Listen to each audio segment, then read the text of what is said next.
Venez vous relooker chez Luminel. Salon de beauté Luminel vous présente le journal. Luminel, osez être la plus belle.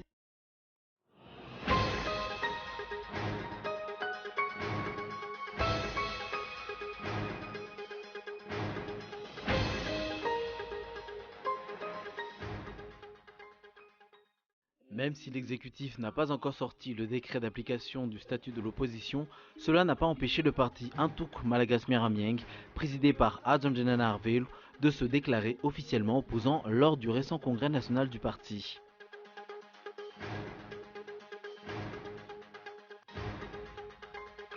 La bonne gestion des deniers publics doit commencer à partir des collectivités de base, selon l'association Transparency International Initiative Madagascar.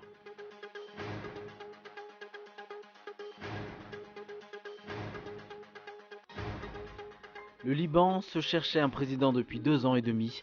L'ancien général Michel Aoun a finalement été élu à la fonction suprême ce matin, le fruit de longues tractations dans un pays où politique et un jeu communautaire sont intimement liés. Il a tout de même fallu plusieurs votes au Parlement pour obtenir ce résultat.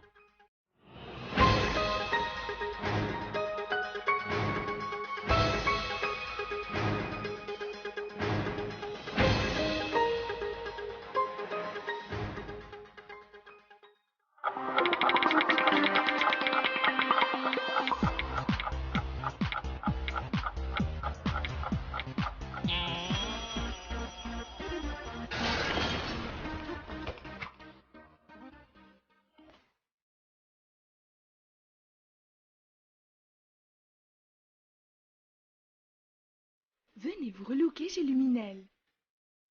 Luminel, coiffure tendance, extension cheveux, coloration, lissage brésilien, maquillage, extension cils. Pédicure, manicure, onglerie. Luminel Béorirk vers escalier 1 4 foot. L'Avant Center, 4e étage, box 418. Luminel, osez être la plus belle. Dans le cadre du premier championnat de Madagascar de golf, Azura Golf Resort and Spa organise des soirées spéciales. Au programme, le 28 octobre, Friday Night Fever. Plongez dans une ambiance clubbing pour une soirée éclatante et vibrez à travers vos sons préférés. Le 29 octobre, lounge ambiance jazzy. Laissez-vous emporter par la crème de la musique smooth, spécialement concoctée pour vous. Le 30 octobre, vibrez avec l'ambiance tropicale et orientale. Et le 31 octobre, soirée de gala et remise de trophées. Soirée animée par Orchestre Touk, Paps et chorégraphie de filles. Animation Gottlieb. Réservation auprès de Azura Golf and Spa 034 05 420 66.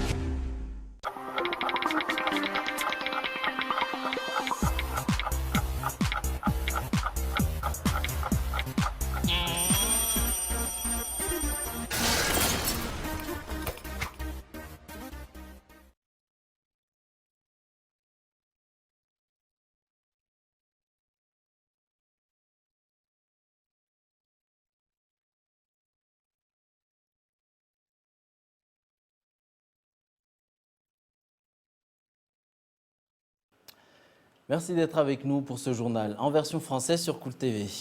Dans l'actualité, ce soir, Adjanjenan Arvelu fustige le régime. Lors de son discours de clôture du congrès national de son parti, le président national de l'AMMM, Antuk Malagas Meramieng, a critiqué tout ce qui ne va pas dans le pays, que ce soit sur le plan social, économique ou encore sécuritaire.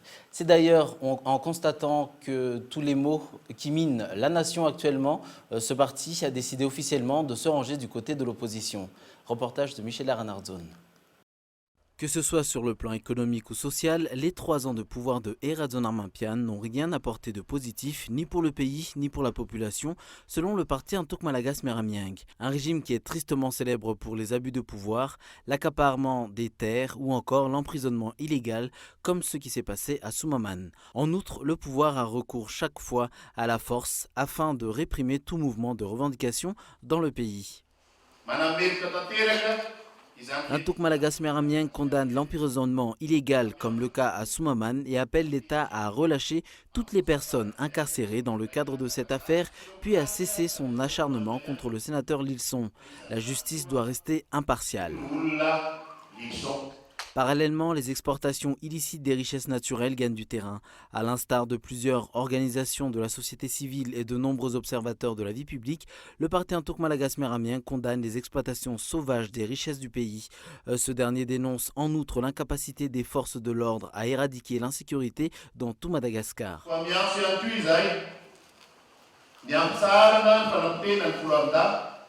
Nous appelons à ce que toutes les initiatives visant à ternir l'image des forces de l'ordre cessent. Ces derniers doivent retourner dans leurs casernes respectives et réfléchir à comment mieux protéger la population et ses biens.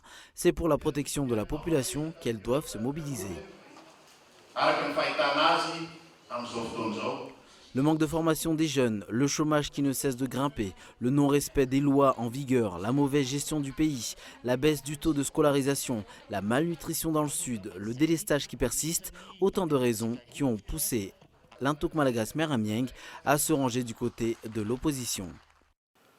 Même si l'exécutif n'a pas encore sorti le décret d'application du statut de l'opposition, cela n'a pas empêché le parti Antouk Malagasy Amieng, présidé par Adjanjenen Arvel, de se déclarer officiellement opposant lors du récent congrès national du parti.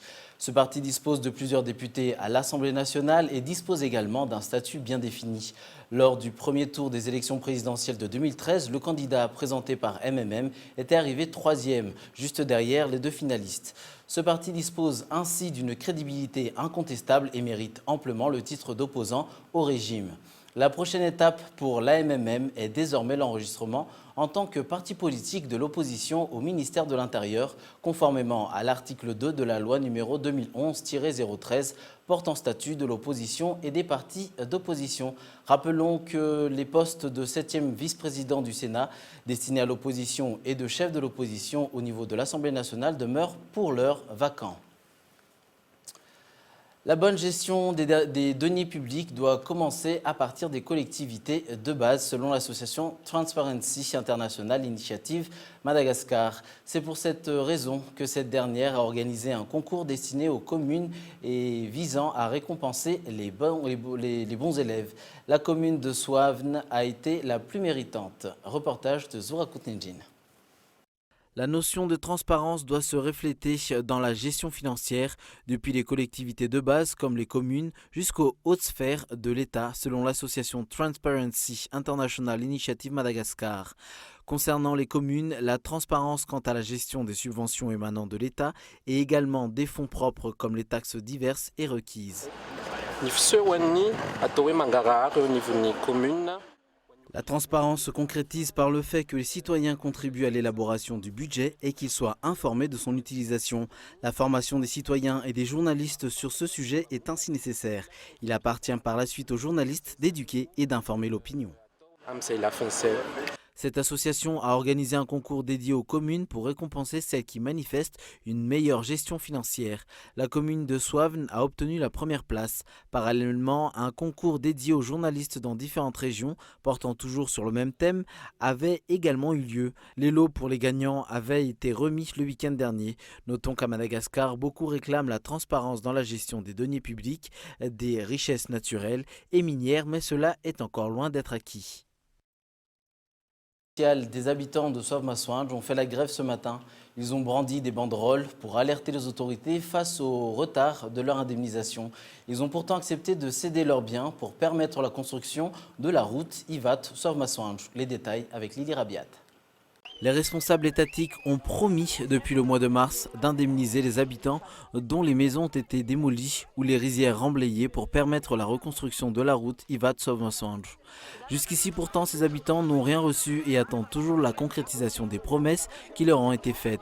La date de leur indemnisation n'est pas encore définie.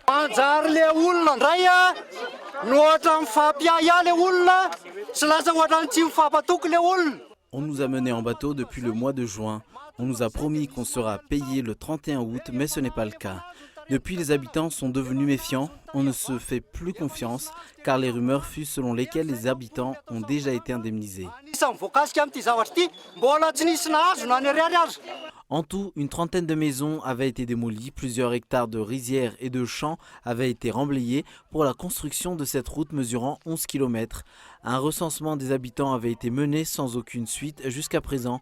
Les habitants de Soave-Massoandjh ne sont pas les seuls à rencontrer ce problème. Plusieurs Fouktan sont concernés par ce problème, dont celui de Soave-Massoandjh, de Belanch, d'Ambout-Fasn, d'Andalanumbi, d'Ambouizanaar et d'Ivatu. Plus de 150 ménages sont victimes. Le ministère de l'Aménagement du territoire n'a pas fourni d'explications sur les raisons qui retardent l'indemnisation de ses habitants. Pourtant, les travaux de construction des routes ont été finalisés. Des travaux qui ne respectent pas les normes car la couche de bitume n'est pas du tout épaisse. Selon des riverains, ces travaux seraient provisoires et leur finalisation ne pourrait se faire qu'après le sommet de la francophonie. Dans l'actualité également, tous les étudiants malagasy ayant achevé leur études en Chine vont obtenir leur diplôme, a affirmé ce jour l'ambassadeur de Chine à Madagascar. Une nouvelle qui enchantera probablement les centaines d'étudiants malagasy qui ont poursuivi leur études supérieures dans ce pays. Rappelons qu'en raison du non-paiement de leur bourse d'études par l'État, ces étudiants n'avaient pas pu régler ni leurs frais de scolarité et ni leurs frais de logement. Ainsi, ils ont été refoulés par le gouvernement chinois. Parmi ces étudiants, certains ont fini leur étude, mais à cause de cette situation, ils n'ont pas reçu leur diplôme. Ils ont à maintes reprises interpellé l'État malagasy, mais n'ont obtenu jusqu'à aujourd'hui aucune réponse favorable. Sur le plan international, c'est l'affaire qui aura entaché la campagne d'Hillary Clinton depuis les primaires jusqu'à l'ultime semaine. Les emails de l'ex-première dame lorsqu'elle dirigeait la diplomatie américaine, le FBI va bien pouvoir enquêter sur une nouvelle série d'échanges non sécurisés qui viennent d'être découverts et qui seront donc épluchés par le FBI. Alors Hillary Clinton peut tout de même compter sur ses soutiens qui vont mener campagne pour elle jusqu'au bout. Son mari Bill Clinton, mais aussi le couple présidentiel Barack et Michelle Obama. Reportage de France 24. Personne n'échappe à la ferveur électorale, pas même les habitants de la petite ville d'Aliquippa, en Pennsylvanie. L'ancien président Bill Clinton a fait le déplacement pour s'adresser à un électorat clé, les travailleurs de l'industrie sidérurgique. Dans la foule, il y a Noel Wilson. Par ici, il y a beaucoup de gens qui soutiennent l'adversaire d'Hillary, mais d'autres qui la soutiennent elle, n'est-ce pas?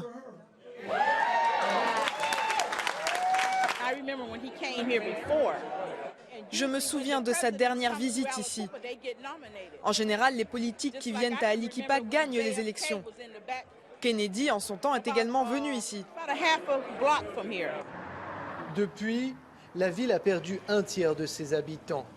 La production de métaux a fait vivre cette bourgade avant que l'activité ne cesse progressivement. Avant, il y avait des magasins des deux côtés de la rue. Les gens faisaient des kilomètres pour les voir. Une récession qui a des conséquences sociales et sanitaires. La drogue est un vrai problème à Aliquippa. Vous ne pouvez pas imaginer la quantité de drogue qu'on a saisie dans ces rues cette année. Des tonnes. Des conditions qui ont permis au Parti républicain de gagner beaucoup de voix dans cette zone. On a pas mal de démocrates qui viennent récupérer des pancartes. Des démocrates qui nous disent qu'ils votent pour Trump en secret. C'est plutôt cool. Des démocrates qui feraient des infidélités à leur parti. L'ancien président est là pour tenter de les faire revenir. Dans l'actualité internationale, le Liban vient donc de tourner la page de 2 ans et demi de vacances du pouvoir. L'ancien général Michel Aoun a été élu ce matin lors d'un vote au Parlement, le fruit d'un compromis sur l'échiquier politique très communautaire du Liban. Le vote a en tout cas été mouvementé, comme va l'expliquer les images de France 24. La séance d'aujourd'hui a été marquée par des cafouillages. Il y a dû avoir 2 fois des votes qui ont été refaits puisqu'il y avait plus de bulletins que de députés présents. Certains députés se sont aussi fait plaisir en inscrivant le nom par exemple d'une chanteuse libanaise célèbre, Myriam Klink, ou carrément Zorba le Grec. En tout cas, ça y est, cette fois, le vote a pu aller de l'avant et l'élection est bien là. Michel Aoun, fruit d'un compromis, est élu président grâce à un compromis avec Saad Hariri, le grand leader sunnite ici au Liban. Un compromis qui est en forme de ces retournements dont la scène politique libanaise a le secret, puisque les 2 hommes ont été ennemis politiques pendant plus de 10 ans. Michel Aoun est allié au Hezbollah, dont 5 membres sont accusés par le tribunal spécial pour le Liban d'avoir tué le père de Saad Hariri, Rafik Hariri. En tout cas, aujourd'hui, les sirènes retentissent sur Beyrouth, les feux d'artifice. C'est quand même un premier pas vers le retour vers un ordre institutionnel normal dans ce pays. Les prérogatives du président libanais sont assez limitées. Il a plutôt un rôle d'arbitre et de régulateur du système institutionnel libanais. Il peut nommer le Premier ministre. En revanche, il ne lui est pas possible de le désigner ni de le révoquer, pas plus que les ministres. En fait, ces pouvoirs ont été reniés après l'accord de Taïf qui a mis fin en 1989 à la guerre civile libanaise.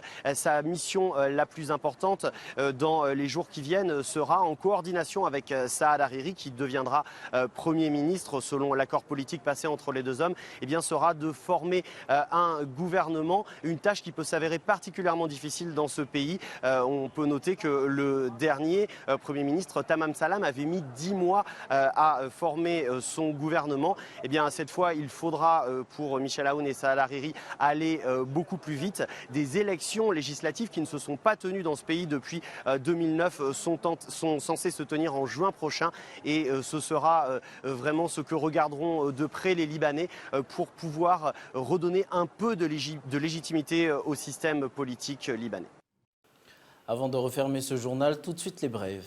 Même si l'exécutif n'a pas encore sorti de décret d'application du statut de l'opposition, cela n'a pas empêché le parti Antouk Malagasmer Amieng, présidé par Adjanjenen Arvel, de se déclarer officiellement opposant lors du récent congrès national du parti. Des habitants de Sauve-Massouinge ont fait la grève ce matin. Ils ont brandi des banderoles pour alerter les autorités face au retard de leur indemnisation. Et enfin, le Liban vient donc de tourner la page de 2 ans et demi de vacances du pouvoir. L'ancien général Michel Aoun a été élu chef de l'État ce matin. Voilà donc qui clôture notre journal ce soir. On se retrouve mercredi à 20h45 sur Cool TV. Bonne soirée et au revoir.